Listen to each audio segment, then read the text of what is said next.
ഞാനിപ്പോൾ ഉള്ളത് ബാർസലോണയിലെ കത്തീഡ്രലിന് മുൻവശത്താണ്. ഒരുപാട് പേര് തെറ്റിദ്ധരിച്ചിരിക്കുന്നത് Barcelona cathedral actually sacred family church എന്നാണ്. അതൊരു പക്ഷേ ബാർസലോണയിലെ ഏറ്റവും കൂടുതൽ ഫേമസ് പള്ളി അതായതുകൊണ്ടാകാം. റോമിലെ പള്ളികൾ കണ്ട് ശീലിച്ച എനിക്ക് ബാർസലോണയിലെ കത്തീഡ്രൽ വളരെ ഒരു ഡിഫറെൻ്റ് എക്സ്പീരിയൻസ് ആയിരുന്നു. സ്വർണ്ണ നിറങ്ങളും ചിത്രപ്പണികളും നിറഞ്ഞ റോമിലെ പള്ളികളിൽ നിന്ന് വളരെ വ്യത്യസ്തമാണ് ഈ പള്ളി. പൂർണ്ണമായും ഗോത്തിക് ആർക്കിടെക്ചറിലാണ് ഈ പള്ളി നിർമ്മിച്ചിരിക്കുന്നത്. സൈഡ് ഓൾട്ടേഴ്സ് എല്ലാം പൂർണ്ണമായും സ്വർണ്ണ നിറം കൊണ്ടാണ് അലങ്കരിച്ചിരിക്കുന്നത്.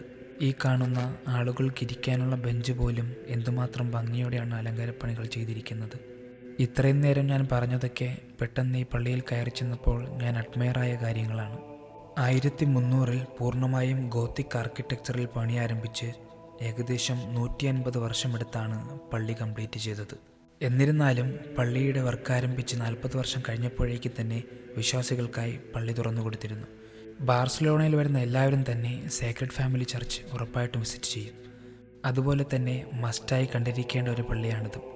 പള്ളിയുടെ ടെറസിൽ കയറുന്നതുൾപ്പെടെ ടൂറിസ്റ്റിൻ്റെ ടിക്കറ്റ് 17 യൂറോയാണ്.